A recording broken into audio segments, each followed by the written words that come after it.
if you're at the very beginning of this process, looking for a spiritual path, what are the most important things to do at the beginning of the process? There's an old alchemist phrase, as above, so below.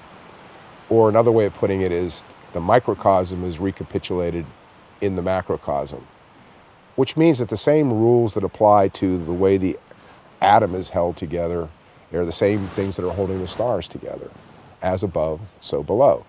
Spiritually speaking, it's exactly the same thing. The same rules that apply to any successful endeavor in life are also applicable to the spiritual life. My first spiritual teacher used to say, if you really want to become a spiritual giant, he said, get a hold of that book by Napoleon Hill called Think and Grow Rich, and go through the whole book, and every time he talks about money, you write in spiritual, and then do everything the same way, do everything he says.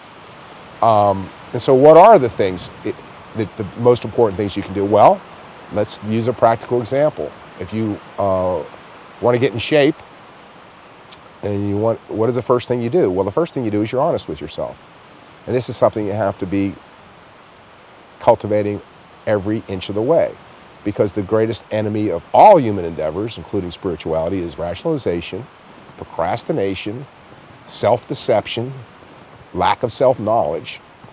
So the first thing you got to do is be honest with yourself, which is the equivalent of the person who's going to go to the gym standing in front of the mirror and taking an assessment.